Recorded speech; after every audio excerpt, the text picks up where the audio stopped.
Hey everybody, this is Casey O'Brien. I'm the Executive Director and Principal Investigator of the National CyberWatch Center, coming to you live today, March 8th, 1:15 p.m. Eastern Time, to briefly just go over some of the curricular resources that we have available.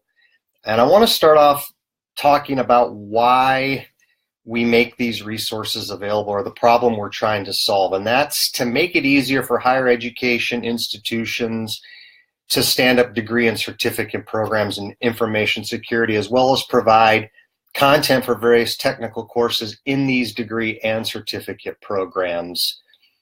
I'm going to paste a URL into let me get you the right URL. I'm going to paste a URL into the chat feature where you should go ahead and post any questions you have.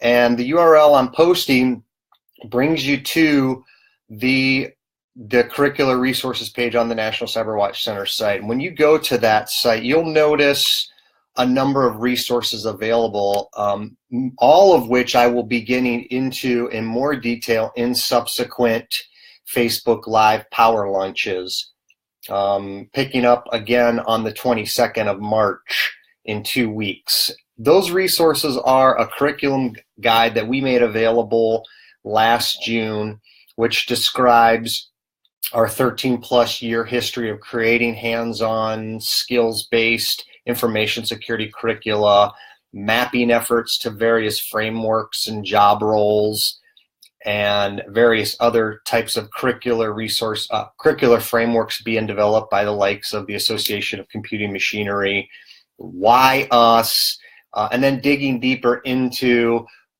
what's in a typical degree and or certificate program, as well as some other related resources. And we'll be getting into that, doing a deeper dive into that in a couple weeks. Of course, we have degree and certificate programs.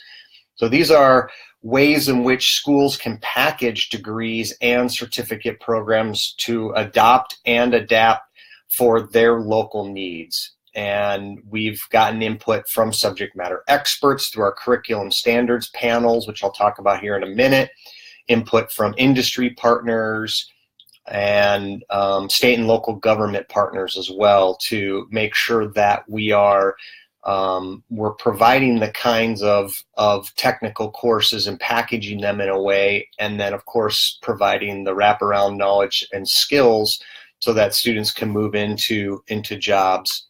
Certificates are simply take out all of the general education requirements in a degree and just make available the technical courses themselves, and you have certificates. And these certificates are specialized, they're stackable, so it allows students to, for example, if we're talking about a network forensics certificate, by providing stackable certificates, students can take the requisite foundational type courses, and that may be, if you're talking about a network forensics certificate, obviously networking fundamentals, but certainly other related forensics concepts, and students can get, say, a networking certificate upon which they can put a security certificate upon which then they can specialize more into something like network forensics. Of course, we have technical courses for each of the degree and certificate programs, and these technical courses, like many of the degrees and certificates, they align to various industry recognized professional certifications, both federal and national standards, work roles, and the technical courses provide the requisite learning objectives and knowledge and skills required in today's competitive marketplace.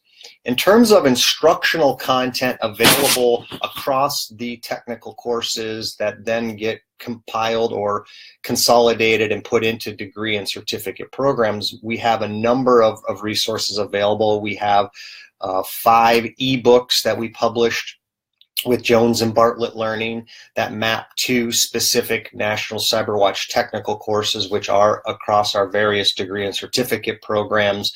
And these ebooks come with the necessary instructional content to support the ebooks. So that includes lecture slides, assessment banks, test banks, if you will, any kind of supplemental hands-on exercises, and so those are available ebooks. And then we also have a private cloud-based lab solution. It's a partnered solution that we developed with a company out of Baltimore called InfoSec Learning. And we have 9 courses worth of hands-on lab exercises.